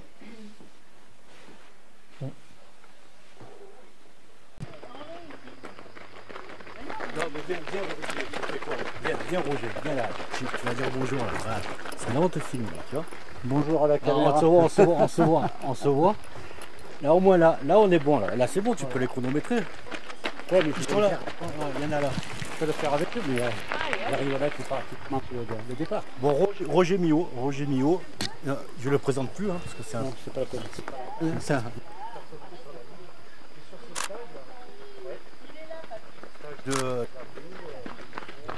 Après, qu'est-ce que tu viens faire là? Retraité. Ah bah c'est pas mal. Je viens de prendre ma retraite ici. Bon, voilà. C'est bien, c'est pas mal le cadre pour prendre sa retraite. J'ai une collègue qui est sympathique, donc tout va bien. Elle s'appelle Laurence, tout va bien. Et explique-nous ce que tu fais là en fait. On le fartlek, un petit fartlek, donc chaud avec les allures. C'est-à-dire qu'ils vont courir un peu vite et un peu moins vite par moment, vite, moins vite. Donc ça va alterner. Donc ils vont avoir ce qu'on appelle du 40-20. 40 litres, 20 de récupération, et ça pendant 8 minutes. Donc ils vont faire ce truc-là. Puis ils auront une pause de 2 minutes 30. Puis après ils ont une minute vite, 40 secondes lent. Encore 2 minutes 30 de récupération. Et puis après ils auront des 30-30. 30 vite, 30 lent, 30 vite, 30 lent. D'accord.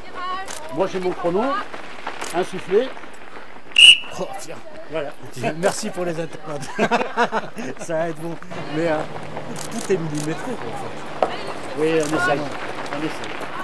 Alors, t'en fous, fais-les quand même. De faire des différences d'allure. Physiologiquement, qu'est-ce que ça apporte? On travaille sur ce qu'on appelle la puissance maximale aérobie. C'est-à-dire qu'on travaille sur une fréquence cardiaque très élevée qui restera très élevé malgré la récupération. Donc vite, la récupération, elle est en demi du temps de travail, de nouveau vite, de nouveau récupération, de nouveau temps de travail, et ainsi de suite. Qui reprennent des allures libres. Avant que la fréquence cardiaque redescende. Pas tout à fait. La fréquence, il faut qu'elle redescende très peu. Il faut toujours qu'il y ait un maximum d'oxygénation dans le sang en permanence.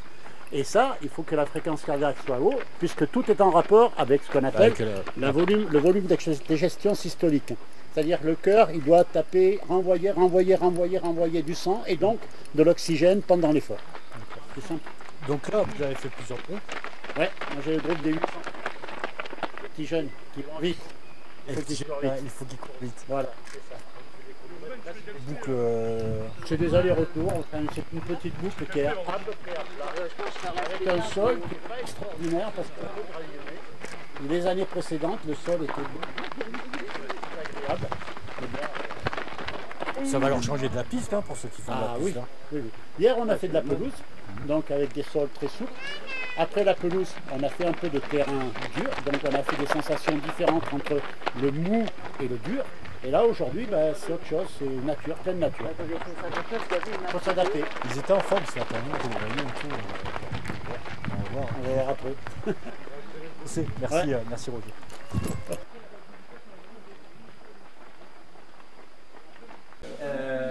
On va essayer de faire court et sympa, comme ça, vous n'allez pas partir trop tard.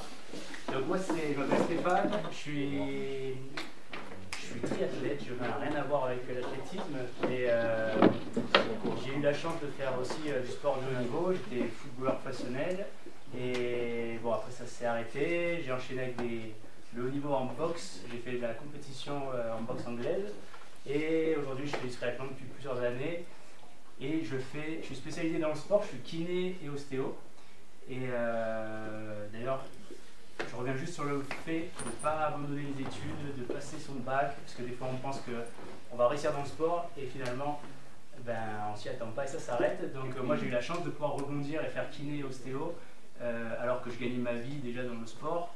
Mais j'ai eu la chance d'avoir passé le bac. Voilà, de passer votre bac, faites les choses bien parce que sans ça j'aurais jamais pu rebondir. Et voilà. Donc pour ce qui est donc... Il veut pas que tu parles. Je ne sais pas si vous connaissez le métier de kiné, ostéo. Ouais. Je ne sais pas qui a déjà vu un kiné ou un ostéo, n'importe. Ouais. Levez la main haut, on voit quand même. Ouais, ok, alors, super. ouais. C'est-à-dire que vous avez tous été blessés à un moment donné. Et qui a déjà vu un podologue? Ça, à mon avis, il y en aura moins. Ah, quand même. Après, il va expliquer ce que c'est la podologie pour ceux qui ne connaissent pas. Juste le kiné, l'ostéo, podologue, les médecins, tout ça, ça fait partie d'un staff médical. Et c'est très important, même si vous êtes jeune, c'est très important de vous entourer de bonnes personnes, de gens compétents dans le milieu, qui vont vous accompagner, qui vont vous conseiller, ça vous évitera bien des blessures. Donc tout ça, voilà, ça comprend aussi le préparateur physique, les coachs, tout ça c'est vraiment un petit staff que vous devez avoir autour de vous et prendre tous les conseils qu'on peut vous donner et surtout quand vous avez des petits pépins physiques, d'en parler. C'est pas la peine, moi par exemple j'ai fait l'erreur de ne pas en parler, je voulais absolument continuer et puis finalement j'ai fini par me blesser vraiment gravement et du coup je pense que dès que vous avez des pépins, par exemple là on est en stade, vous avez mal, c'est pas la peine d'aller bourriner dessus. Écoutez-vous, parlez-en au coach, on adapte la séance, on fait un autre sport à côté, peut-être on peut compenser par un autre type de sport. Vous faites que de la course à pied, nous en triathlon par exemple c'est le bon exemple. Quand on est blessé en course à pied, on va faire de la natation, du vélo. Et ça c'est des choses que vous pouvez faire, vous n'avez pas l'habitude, mais ça c'est des choses qu'on fait et qu'on conseille nous en tant que kiné, ostéo. Quand j'ai des athlètes qui se blessent, et on va essayer de continuer les entraînements pour pas que, parce qu'on est tous un peu gaga de sport, mais comme ça on peut continuer le sport, on peut quand même développer ses capacités aérobie, musculaires, tout ce qu'on veut, mais en adaptant un peu, en changeant de sport et des fois ça fait même du bien au mental de voir autre chose. Donc voilà, bref, soyez à l'écoute de votre corps. Donc les blessures du sportif, moi je suis spécialisé dans le sport, donc je vois beaucoup de sports différents. J'ai des partenariats avec beaucoup de clubs, foot, volley, des clubs pro, des athlètes pro. Donc je vois énormément de blessures différentes. Si on veut rester dans votre univers d'athlétisme, on en parlera avec Mathieu, il y a beaucoup de blessures qui reviennent et je suis sûr que quand on va vous les dire, ça va être le genre de blessures que vous avez eu. Juste ce petit schéma, c'est pour vous dire que souvent on pense qu'on se blesse parce qu'on s'entraîne trop. Effectivement, l'entraînement, ça fait partie des 80% des blessures. Quand vous augmentez le volume, l'intensité, on dit qu'il y a le dénivelé aussi quand on fait du dénivelé, ou la fréquence des entraînements, ça fait partie de 80% du risque de blessure. Et ça intervient toujours après un changement. Ça veut dire que si vous avez changé votre façon de vous entraîner, si vous êtes passé sur plus de volume, ou plus d'intensité, plus de dénivelé, plus de fréquence d'entraînement, vous entraînez 2 fois par jour, là comme aujourd'hui, tout ça, c'est là où ça va coincer. À un moment donné, le corps, même si vous avez envie ou vous vous sentez bien, évidemment, le corps, il lui faut une capacité d'adaptation et ça prend, on dit en général un bon mois quand vous faites un nouvel exercice, par exemple en renforcement ou n'importe, une nouvelle façon de s'entraîner. Et ben il faut, c'est pas je m'entraîne une semaine comme ça et la séance elle est passée, la semaine prochaine je fais encore plus et encore plus et encore plus. Ça c'est le bon moyen de se planter. C'est vraiment de laisser au corps les capacités de s'adapter. Je vous montrerai un petit schéma après. Donc 80% des blessures interviennent dans l'entraînement et dans les compètes et tout ce qu'on veut. Et il y a 20% là qu'on oublie trop souvent, et nous on en parle souvent à nos patients, c'est tout ce qui est annexe, c'est-à-dire par exemple les paires de chaussures. Mathieu pourra vous en parler. Les paires de chaussures, la technique de course pour vous, les surfaces et les sols, varier les surfaces, les exercices, renfort, nutrition, fatigue, stress, tout ça c'est des facteurs qui rentrent dans ces 20% de blessures.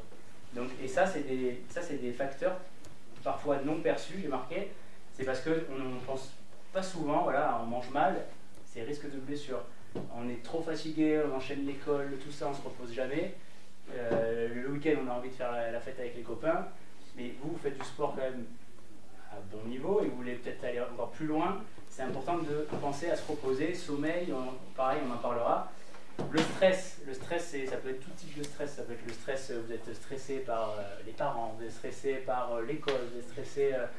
il y a le stress mental et le stress physique que vous mettez sur vos corps, toutes les contraintes. Ça intervient et c'est parfois des choses qu'on oublie. Et juste en régulant ça, des fois ça va beaucoup mieux et les pertes elles sont beaucoup plus importantes. Tout ça, donc, on le gère par la récupération. Donc la récupération, il faut toujours penser qu'il y a une partie mentale et une partie physique. Quand vous faites quand vous faites la récup, quand vous faites, je ne sais plus qui c'est aujourd'hui qui a mis les jambes à la sieste un peu en l'air, tout ça pour récupérer, les petits massages, les pistolets de massage, les rouleaux, tout ce que vous pouvez avoir, ça c'est vous récupérez physiquement. Il faut savoir que l'exercice de respiration, par exemple, ça va partie la récup un peu mentale, changer de sport, varier un peu, au bout d'un moment, c'est bon, course à pied, de prendre le vélo ou d'aller nager un petit peu une fois, comme ça, pour faire autre chose. Ou même, sans parler de sport, vous allez faire un truc tout autre, une randonnée, un truc avec la famille. Octroyez-vous des moments comme ça pour vraiment changer, pour vous faire du bien un peu à l'esprit. Comme ça, vous serez encore plus content de réenchaîner vos entraînements derrière. Et voilà. Pour ce qui est des chaussures, Matt, je veux dire un petit mot sur les baskets. Les chaussures, en plus, c'est bien parce qu'on est en plein dans un changement d'air au niveau des chaussures. On a maintenant, je pense, à peu près tout le monde a au moins une paire de chaussures carbone. Donc, il y a du pour et il y a du contre. Hein, pas tout le monde, bon, ça viendra. Moi, ce que j'aime bien dire moi, à mes patients en podologie, donc déjà, rapidement, pour ceux qui ne savent peut-être pas ou ceux qui auront peut-être plus tard besoin, la podologie, c'est l'étude, pour faire schématiquement, c'est l'étude du mouvement, l'étude biomécanique du mouvement et l'étude des appuis. Donc on étudie un petit peu la foulée, le type d'appui, voilà, le type de foulée.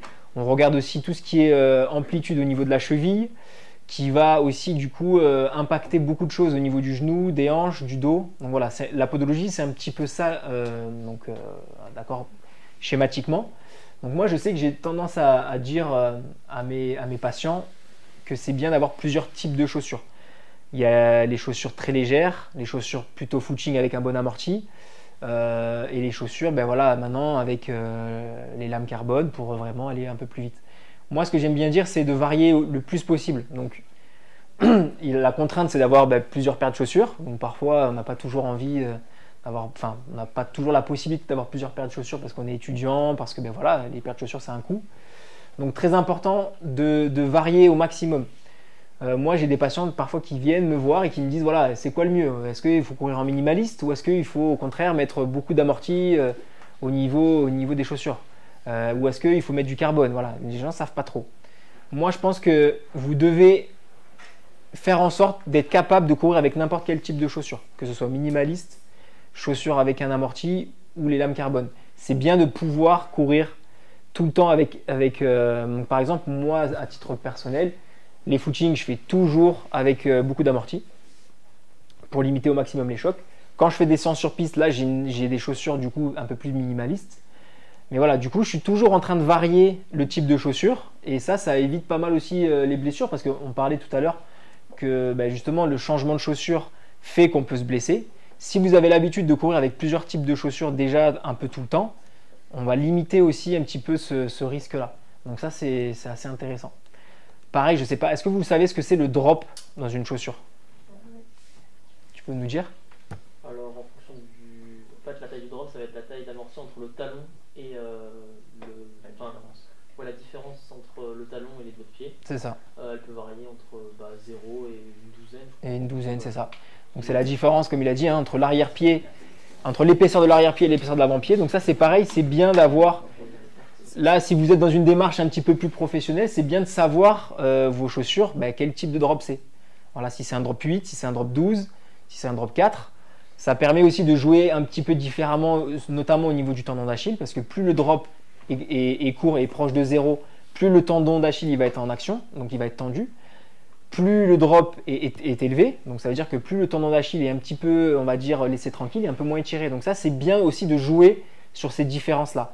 Avoir des chaussures peut-être avec un drop de 4-8 et des chaussures avec un drop de 12-14 et de varier à chaque fois. Voilà, ça c'est les petits conseils que moi je donne à mes patients pour toujours faire en sorte de pouvoir s'adapter un petit peu à tout type de chaussures. Ouais, donc c'est bien de s'adapter à tout type de chaussures et ça peut aussi rejoindre la problématique des blessures. Justement en comprenant ce que c'est le drop, par exemple, si vous avez le tendon d'Achille qui tire, bon, on consulte évidemment, on demande l'avis du médecin. Les deux, ça peut être le moment de sortir les drops un peu plus importants pour mettre le tendon d'Achille un peu plus raccourci, un peu plus au repos. Ça peut être un truc auquel vous avez pensé, maintenant que vous savez ce que c'est un peu le drop. Ça peut être des conseils qu'on peut donner le temps de quelques séances. Hop, on adapte la chaussure et on repart sur un autre modèle de chaussure après. Je peux rajouter un petit truc par rapport au pied. Le pied, c'est votre principal... c'est le point de contact avec le sol, hein, donc c'est un peu, entre guillemets, c'est pas un outil, mais c'est hyper important. Hein. Donc moi je parle des pneus souvent quand je veux schématiser, hein, donc on s'intéresse vraiment aux appuis.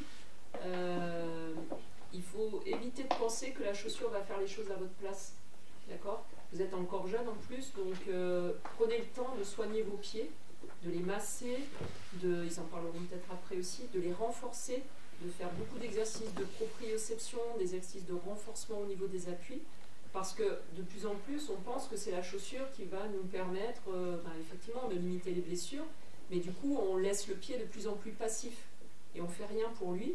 Et au fur et à mesure des années, votre pied devient de plus en plus fragile, de plus en plus enclin à faire des entorses, d'autant plus que plus la semelle est épaisse, hein, moins j'ai le contact avec le sol.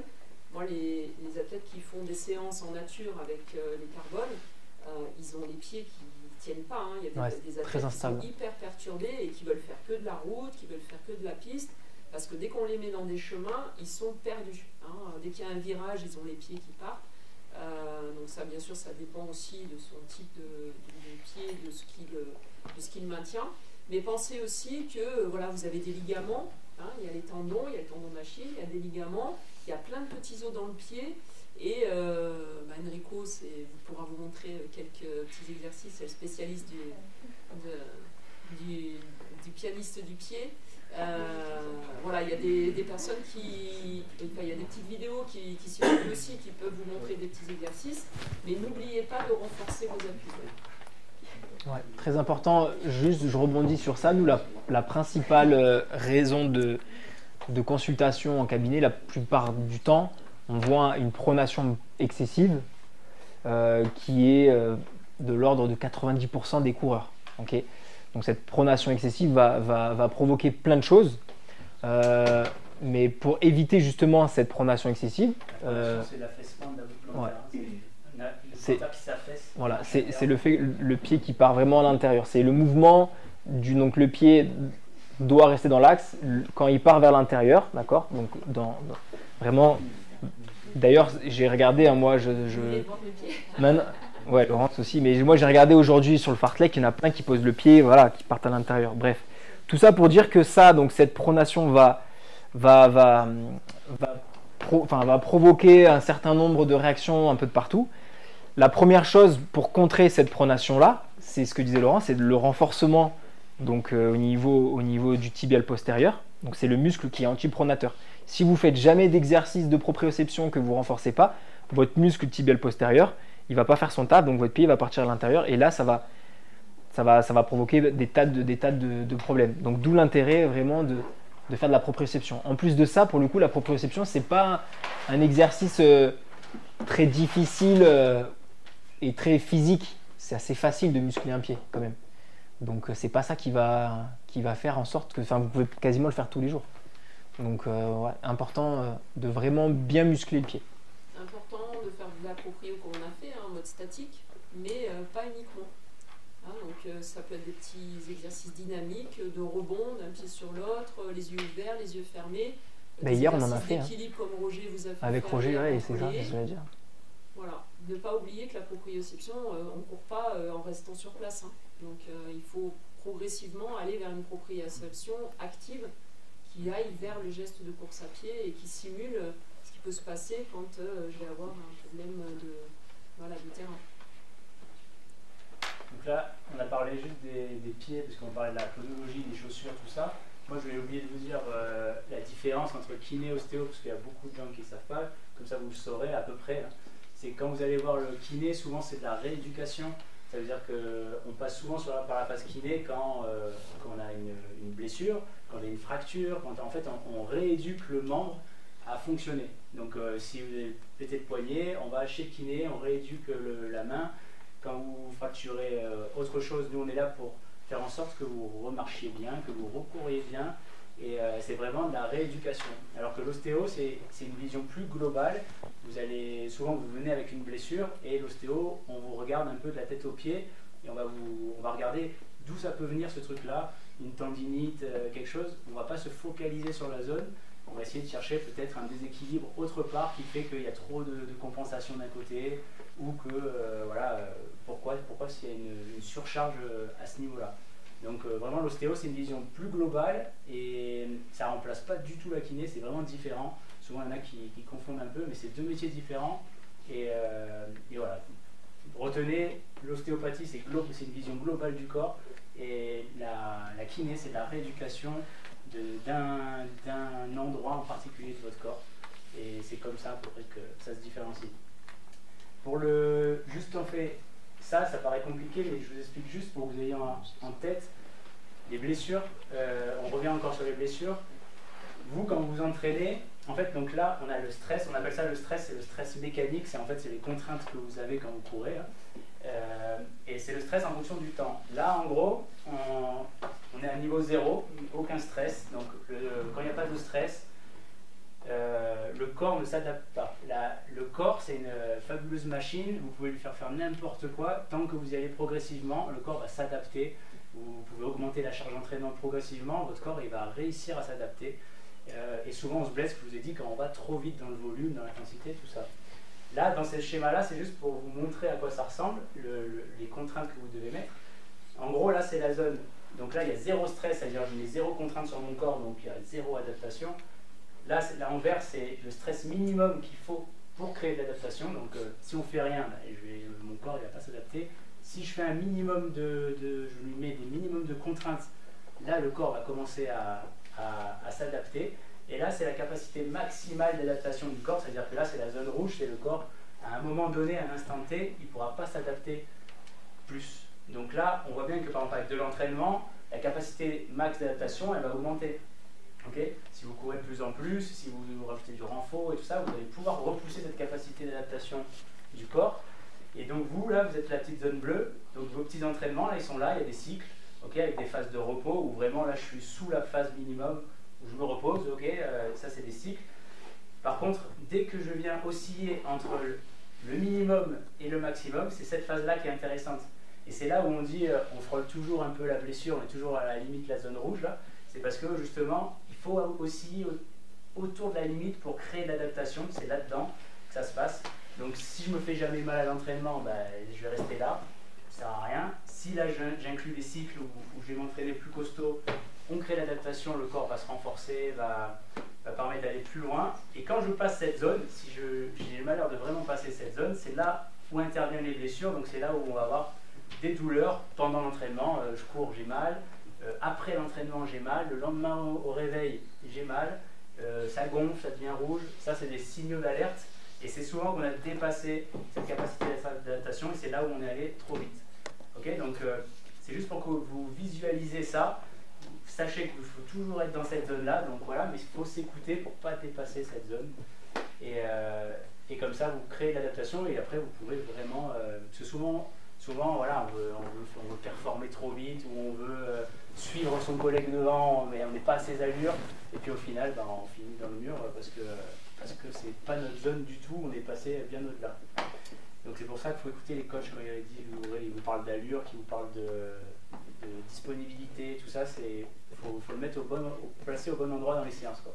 Et puis je reviens sur ce que je disais tout à l'heure, c'est ce que tu as commencé à dire, c'est que le corps, il est intelligent, il va vous envoyer plein de signaux. Il faut savoir les capter, ces signaux.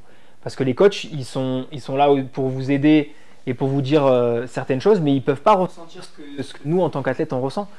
C'est à vous de les capter, les petites douleurs, les petites tensions musculaires, les petites tensions tendineuses. Le coach, ça, il ne le voit pas, il ne le perçoit pas, il ne le ressent pas. Vous, oui.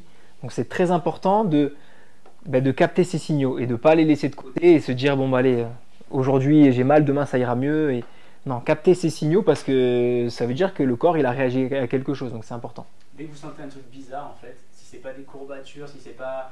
Dès que vous sentez une douleur un peu bizarre, un peu spéciale, vous ne connaissez pas, tout de suite vous en parlez, et puis c'est là l'intérêt d'avoir un petit staff médical autour de vous, ou un médecin que vous connaissez. Vous qui êtes sportif, je vous conseille quand même de vous orienter vers un médecin du sport. C'est pas qu'ils sont meilleurs, mais c'est qu'ils ont l'habitude des pathologies du sportif, comme un kiné du sport, comme un podologue du sport, et c'est beaucoup plus facile pour diagnostiquer et aller rapidement vous soigner. Voilà, après pour les blessures, là, ceux qui ont été blessés, je sais pas, là, tous ceux qui étaient blessés, on va pas faire tous un par un, mais juste qui a eu quoi, par exemple, qu'est-ce qu'il y a eu comme... Inflammation de la bouche. Voilà, ok. Il y a eu quoi d'autre, ceux qui veulent le dire? Je pense que vous avez à peu près tous eu une périostite. Voilà, les périostites. Non? Non. Beaucoup en tout cas. Les périostites. Alors, là, pour l'inflammation de la voûte plantaire, en gros, on appelle ça aponévrosite plantaire. C'est des fois vous avez mal, alors vous n'avez peut-être pas eu, mais inflammation sous la voûte plantaire, c'est à force de courir, à force de solliciter les muscles sous le pied, la voûte plantaire va s'inflammer et ça fait super mal. Après, on a l'impression que ça brûle sous le pied. Et ça peut vraiment vous handicaper dans la course à pied. Ça se soigne, hein, mais voilà. Et ça s'appelle une aponévrosite plantaire. Donc n'hésitez pas, quand vous avez des petites douleurs sous le pied qui persistent, ça peut être l'objet d'une consultation. Les périostites, c'est des douleurs sur le tibia. Donc souvent, ça se localise face interne du tibia ici. Ça peut être sur les deux tibias. Mais ça, c'est pareil, c'est trop de contraintes sur les tibias. Donc, dû à une mauvaise foulée, un sol trop dur, des mauvaises chaussures. Et moi, par exemple, en cabinet, en athlétisme, je travaille avec des clubs d'athlétisme, je reçois tout le temps des gens de votre âge qui, souvent au début de saison, parce que tout de suite on s'entraîne beaucoup, on remet des contraintes, on n'a rien fait pendant l'été, et puis au final, il y a trop de contraintes d'un coup, et douleurs vraiment ici sur les tibias, et ça dure quand même longtemps. Il faut le prendre en charge assez rapidement pour qu'on l'enlève. Donc ça, c'est des pathologies quand même qu'on retrouve beaucoup. Les tendinites, tendon d'Achille, pareil, tendinite, tendon rotulien, ça pareil, avec votre sport, on retrouve énormément ça, parce que la foulée avant-pied, médio-pied, ça sollicite énormément les tendons d'Achille. Quoi d'autre? Et puis après, toutes les douleurs musculaires, hein, toutes les lésions musculaires, les déchirures, on parle d'élongation quand c'est un petit stade, des petites élongations, ça c'est des douleurs musculaires que vous avez. Tout ça, c'est des trucs à prendre en charge et ça se soigne, il faut du repos, il faut faire tout ça. Et pour éviter tout ça, ben, on reparle un peu de tout ce qu'on a dit tout à l'heure. Prenez soin de vous, massez-vous, faites du rouleau de massage. Soyez curieux aussi, allez chercher quand vous ne savez pas utiliser le rouleau de massage, allez regarder sur YouTube, on trouve plein de trucs. Voilà, il y a plein de trucs sur Instagram, vous pouvez vraiment en trouver, soyez curieux et vous tapez ce que vous avez et il y a toujours des exercices et faites-vous conseiller par le petit staff que vous avez en place. Quoi. Ouais, c'est important d'avoir un bon staff médical autour de soi, mais comme il dit, vous pouvez aussi établir une routine autour de une routine par rapport à l'entraînement. Il y a plein d'automassages qu'on peut faire, les douches, des douches froides style cryothérapie, il y a plein de petites astuces que le kiné, le podologue ou l'ostéo peut vous aider à mettre en place pour justement rentrer dans une démarche de prévention de blessures. C'est assez important. L'hydratation, ça joue. Le sommeil, c'est une grosse partie de la récupération. C'est là où le corps cicatrise. Donc un bon sommeil, ça va déjà beaucoup aider. Et puis voilà, après si vous avez des questions, ou même si vous n'avez pas des questions maintenant, mais plus tard, vous pouvez aussi nous voir, hein, sans problème. Et si vous avez des questions, n'hésitez pas. Hein. Est-ce que vous avez des questions par rapport au métier de kiné, au métier d'ostéo ou de podo, ou est-ce que tout est clair pour vous là-dessus? Est-ce qu'il y en a qui ont ce projet en tête ou pas? Peut-être, mais je suis pas sûre encore. Enfin, je sais pas trop. Plutôt podo ou plutôt kiné? Plus vers le kiné. Après, kiné, c'est un métier super dans le sens où vous pouvez exercer comme vous voulez, c'est-à-dire qu'une fois qu'on a fait, voilà, en gros, le cursus, c'est l'année de médecine et après, vous allez faire votre école de kiné. Si vous avez réussi l'année de médecine, c'est plus compliqué. Et après, vous pouvez l'exercer comme vous voulez, dans le sens où c'est pas je suis kiné et qu'une façon, c'est je peux travailler en hôpital, dans un complexe, je peux travailler en libéral, dans un cabinet. Moi, j'ai mon propre cabinet, et je reçois mes patients. On peut travailler, on peut suivre des équipes, si on a envie de rester aussi dans le sport, mais vraiment suivre une équipe. Moi, je l'ai fait pendant 2 ans, des volleyeurs pro.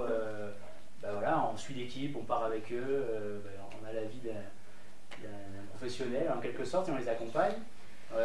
Puis le métier de kiné, on trouve du boulot tout le temps, il n'y a jamais de chômage, on peut aller dans toute la France, si on a envie de changer de région, il y aura du boulot. Si on a envie d'aller dans les dom-toms, il y aura du boulot, on a le droit de déclasser partout et c'est quand même sympa comme métier. Là.